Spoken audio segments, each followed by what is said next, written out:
31st নাইটের উন্মাদনা প্রতি বছর আমাদের সমাজে বেড়েই চলেছে।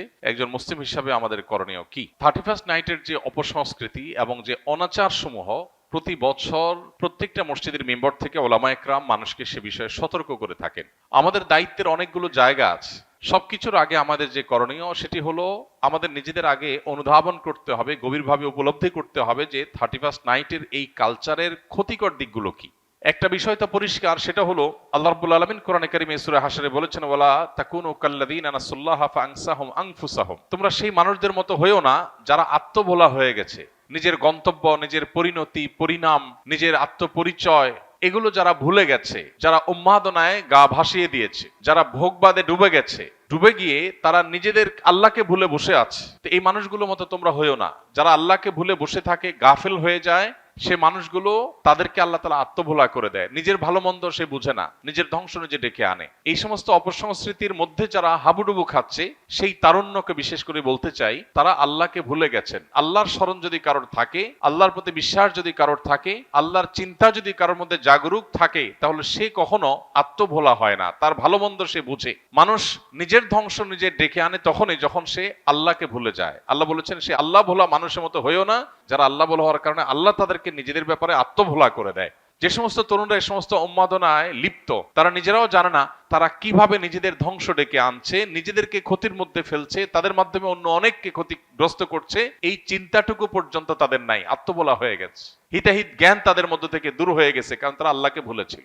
তো এই বিষয়টি আমাদের অন্তরে গেঁথে যাওয়া উচিত যে আমরা আল্লাহকে যদি সবসময় স্মরণে রাখি, তাহলে কোনো মানুষ, কোনো পাখি, কোনো অসুস্থ মানুষ, কোনো ঘুমন্ত মানুষ আমার দ্বারা কষ্ট পেতে পারে না। দ্বিতীয়ত, 31st নাইটের এই কালচার এটি এসেছে মূলত অগ্নিপূজকদের থেকে। অগ্নিপূজক বা প্রকৃতি পূজারী যারা ছিল, সেই পেগানদের মধ্যে একটা ধারণা ছিল বছরের প্রথম দিনের প্রথম মুহূর্তকে আনন্দ, উৎসব, হই হুল্লোড়, ভালো মন্দ খেয়ে কাটালে সারা বছর ভালো থাকা যায়। এই বিশ্বাসটা কি কোনো বৈজ্ঞানিক বিশ্বাস, বিজ্ঞান ভিত্তিক বিশ্বাস? এটা নিছকই কুসংস্কারাচ্ছন্ন বিশ্বাস।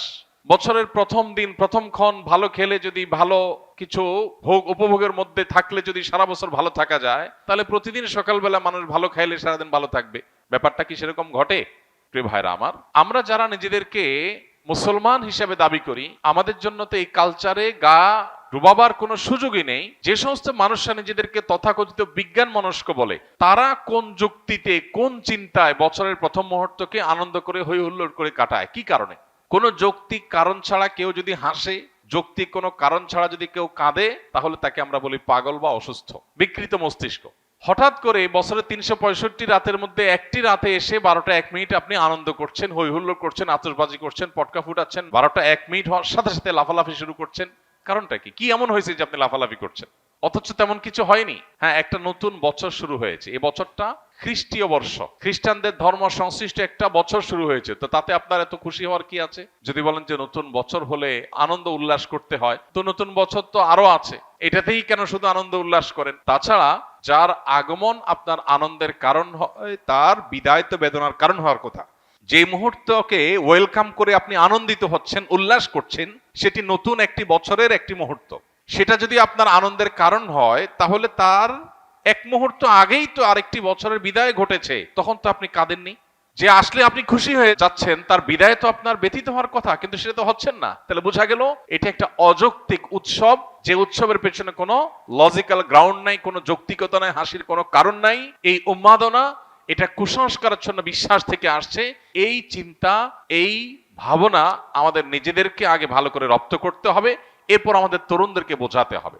এরপরে যে বিষয়টি আমাদের লক্ষ্য করা দরকার, সেটি হলো আমরা প্রতি বছর দেখি এই আতশবাজির ফলে আমাদের সমাজে মানুষের জীবনের নিরাপত্তা এটা হুমকিতে পড়ে, স্বাস্থ্য ঝুঁকি তৈরি হয়, পরিবেশ বিপর্যস্ত হয়, তরুণদের মধ্যে ভোগবাদের উন্মাদনা তৈরি হয়, নীতি নৈতিকতা, আখলাক এটার অবক্ষয় ঘটে। এই সবগুলো বিষয় এই একটি অপসংস্কৃতির মধ্যে আছে। অন্য কোনো অপসংস্কৃতির একটার মধ্যে এত খারাপ দিক নাই।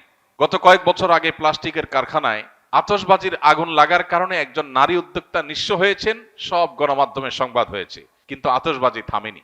একটি শিশু মায়ের কোলে আতশবাজির বিকট আওয়াজে হার্ট অ্যাটাকে মৃত্যুবরণ করে তিনি, তার ঘটনাটি আদালত পর্যন্ত গিয়েছে, কিন্তু আতশবাজির এই উন্মাদনা এখনো থামেনি।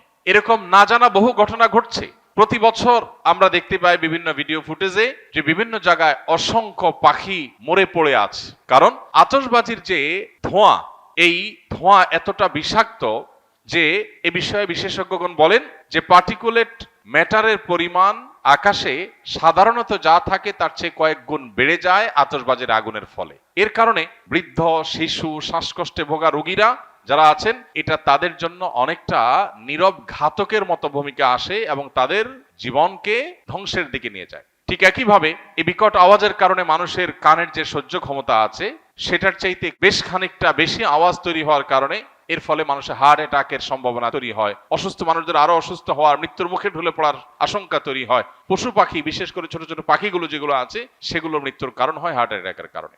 অতএব এ ধরনের একটা স্বাস্থ্য ঝুঁকি আছে।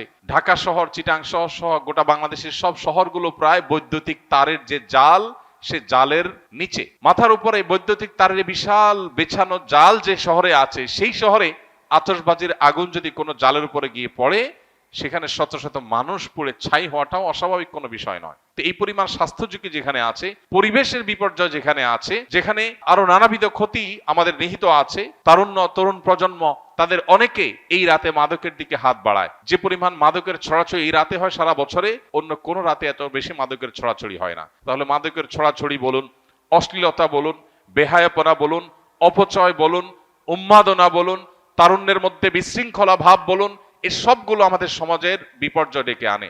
এই একটা অনাচারের পেছনে এতগুলো বিপর্যয় যখন আছে, সামাজিকভাবে আমাদের কর্তব্য হলো এগুলোর বিরুদ্ধে প্রতিরোধ গড়ে তোলা। আমি আইন হাতে তুলে নিতে কাউকে বলছি না। আমি বলছি যে আইন শৃঙ্খলা রক্ষাকারী বাহিনী প্রতি বছর নিষেধাজ্ঞা আরোপ করে, কোনো প্রকার পটকা যেন না ফুটানো হয়, আতশবাজি যেন না করা হয়, কিন্তু কে শুনে কার কথা?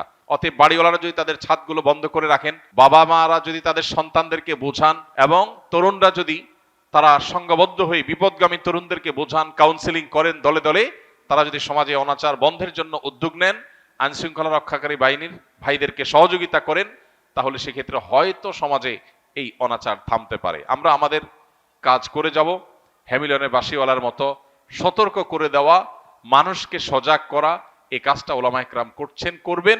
যদি মানুষ না শুনে, আমাদের জাতিকে যদি আমরা না শুনতে পারি, সেটা হবে আমাদের দুর্ভাগ্যজনক অধ্যায়। আল্লাহ তাআলা আমাদের তারুণ্যকে এই পশ্চিমা অপসংস্কৃতির ছবল থেকে রক্ষা করুন। এই অযৌক্তিক উন্মাদনা থেকে আমাদের তরুণদেরকে আল্লাহ তাআলা হেফাজত করুন। এমনিতে আমাদের তরুণদের মধ্যে ভোগবাদ, উচ্ছৃঙ্খলা, উন্মাদনা, হেয়ালিপনা এগুলো এতটা চরমে পৌঁছেছে যে নীতি, আদর্শ, জীবনের লক্ষ্য, এই সব কিছু থেকে তরুণের বড় একটা অংশ ছিটকে পড়ে গেছে। তো এরকম পরিস্থিতিতে প্রতি বছর এই 31st নাইটের উন্মাদনা আমাদের তারুণ্যকে আরো জাহান্নামমুখী করে দেয়, তাদের জীবনকে আরো ধ্বংসের দিকে নিয়ে যায়। এই অপসংস্কৃতি আমাদের দেশে রাষ্ট্রীয়ভাবে নিষিদ্ধ ঘোষণা করা উচিত, এবং এটি যেন সমাজে কোনোভাবে স্থান না পায়। এটা আমাদের কালচার না। এই কৃষ্টির সাথে এই মাটির মানুষের, এই দেশের মানুষের ধর্মের কোনো কিছুর কোনো সম্পর্ক নেই। সেখানে এটাকে আমদানি করে প্রতি বছর যে পরিমাণ টাকা আমাদের তরুণদের একটা অংশ আকাশে ওড়ান, বরং যে পরিমাণ টাকা আতশবাজির নামে আগুনে পোড়ান, তার সিকিভাগ খরচ করলেও বহু শীতার্ত মানুষের, কনকনে শীতে কাঁপা মানুষের শীত নিবারণ করা সম্ভব হয়ে যেত। দুর্ভাগ্য আমাদের যে আমরা আনন্দ করবার জন্য আকাশে টাকা পোড়াচ্ছি, এবং সেটার পেছনে যৌক্তিক কোনো গ্রাউন্ড নেই। কেন পোড়াচ্ছি, কেন হাসি করছি, কেন আমি উৎসব করছি, কেন হৈ হুল্লোড় করছি, সেটা আমি জানি না। গভীর রাতে যখন বহু মানুষ শুয়ে আছে, বিকট আওয়াজে গোটা শহরকে প্রকম্পিত করা, আর যা হোক, কোনো কমন সেন্স থাকা, ন্যূনতম দায়িত্বশীলতা, দায়িত্ববোধ থাকা কোনো যুবকের কাজ হতে পারে না। আল্লাহ তাআলা আমাদের তারুণ্যকে বোঝার তৌফিক দান করুন। একজন মুসলমান যুবকের আনন্দিত হওয়ার বহু কারণ আছে। আপনি 31st নাইটের এই উন্মাদনার জন্য যে টাকা ব্যয় করে আনন্দিত হচ্ছেন, আমি জানি আপনি কিছু আনন্দ হয়তো পাচ্ছেন, কিন্তু আপনার এই বাজেট, এই সময়, এই শ্রম ব্যয় করে কিছু বন্ধুরা মিলে যদি পথের ধারে শুয়ে থাকা শীতার্ত মানুষদের কিছু গরম খাবার, গরম কাপড়, পোশাক যদি তাদেরকে উপহার দেন, তাহলে আপনার মধ্যে ওই আতশবাজির চাইতে অনেক বেশি আনন্দ বয়ে যাবে, আপনি অনেক বেশি মানসিক সুখ পাবেন। আল্লাহ আমাদেরকে বোঝার তৌফিক দান করুন। এই অপসংস্কৃতির ছবল থেকে আমাদের সমাজকে আল্লাহ তাআলা রক্ষা করুন। আস-সুন্নাহ ফাউন্ডেশন, উম্মার স্বার্থে, সুন্নাহর সাথে।